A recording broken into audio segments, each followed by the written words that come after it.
never thought that I was anyone different or anything special.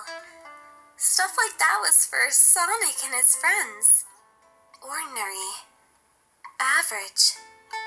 My life had been nothing but until Neverlake, Little Planet, and my fated meeting with Sonic. You know, I hear it's almost time for Little Planet's return. The planets, the moon, the stars, and the sun. I've always been drawn to their mystical qualities. It's a little embarrassing to say out loud, but I feel like they all contain an air of magic that was not once very present in my life. I can't run fast, or climb walls, or helicopter through the air, but I can visualize and plan, provide guidance.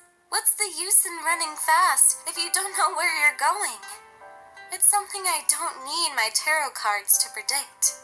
Though when Sonic was captured, I'll admit that I did rely more on my fantastical abilities.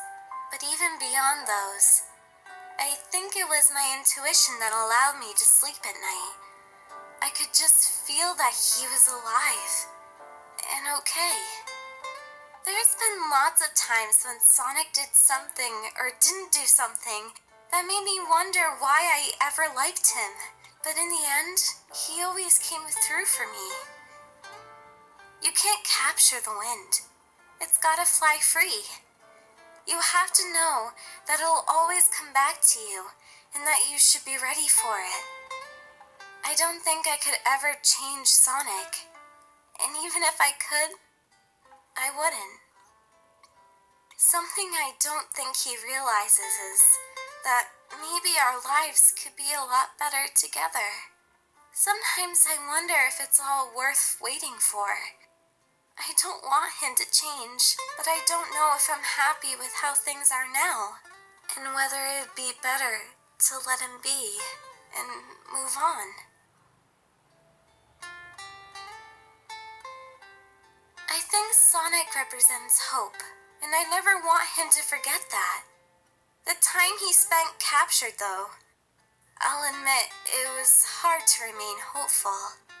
Sonic is always saving everyone, but no one ever thinks about his safety. I do. I want to protect him. And when he returned to HQ, all of my sadness just slipped away. He stayed late with me that night. We didn't really have much to say. Tails mentioned he thought of me and Sonic the other day. He came across a philosophical quandary known as the Hedgehog's Dilemma.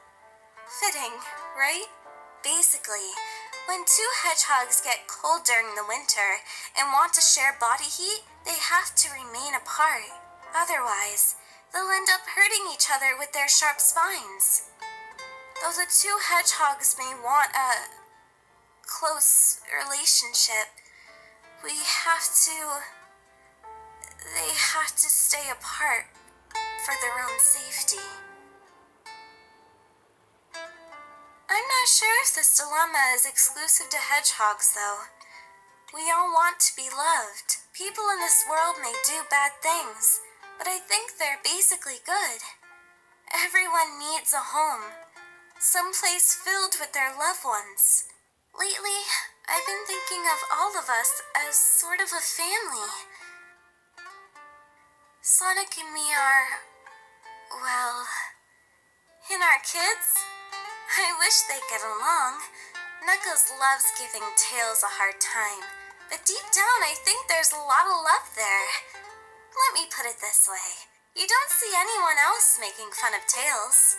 When I'm an old lady and I'm looking back at my life, I think this is the part I'll remember most fondly. It's those moments between moments.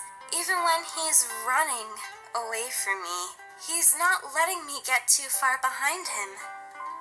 Just between us, I know I can catch him. But for now, I think I'm enjoying the chase too. Until next time, everyone, take care.